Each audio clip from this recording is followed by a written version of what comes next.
Namaste and welcome back to the last three adhyayas of Durga Shaptashati.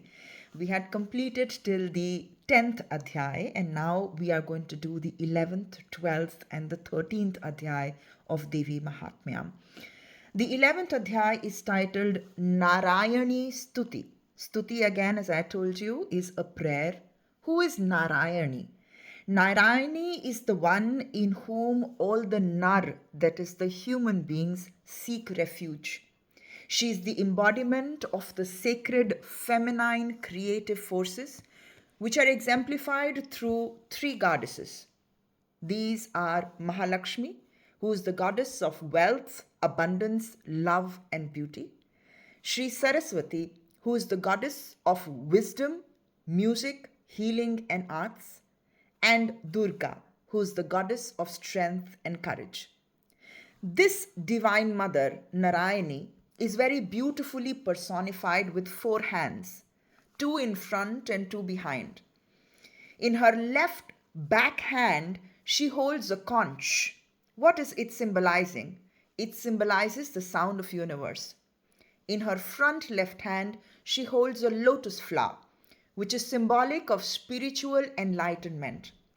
In her back right hand, she holds a chakra or a wheel, which represents all time and space.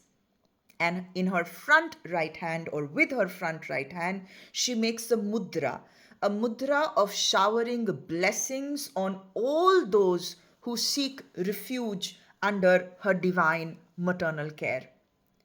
The Kundalini, the serpent, represents the life force and is coiled beneath her, and it rises up her spine in full flower, denoting the awakened universal wisdom and intelligence, forming a symbolic energetic protection of a five-headed serpent above her crown.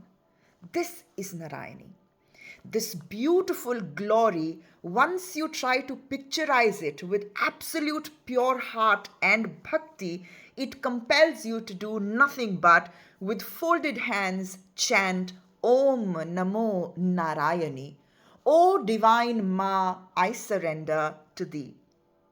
And then in Devi Shaptashati comes in the 12th adhyay, which is called Bhagavati Vakyam. Here Bhagavati now speaks, Durga now speaks, Adi Shakti Narayani now speaks. And what she speaks?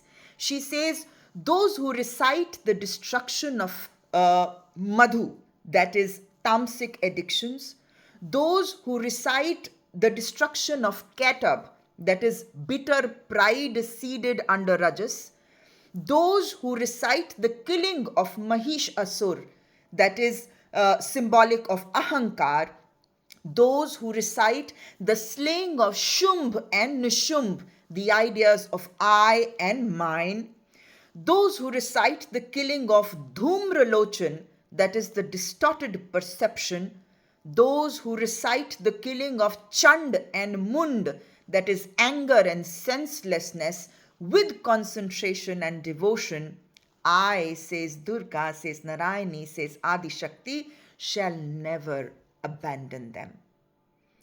And with this comes in the concluding, that's the 13th adhyay, where, if you remember, it began with a question where Surat, the king, the dispossessed king, and the trader who was betrayed by his family, the two aggrieved people had come up and were asking the question to sage Narkande, and after getting wisdom from these 12 lessons in the 13th chapter, in the 13th adhyay, after receiving the deep lessons of wisdom and bhakti, the dispossessed king Surat and the betrayed trader Samadhi, they feel empowered and they rise up again with enlightened revelation.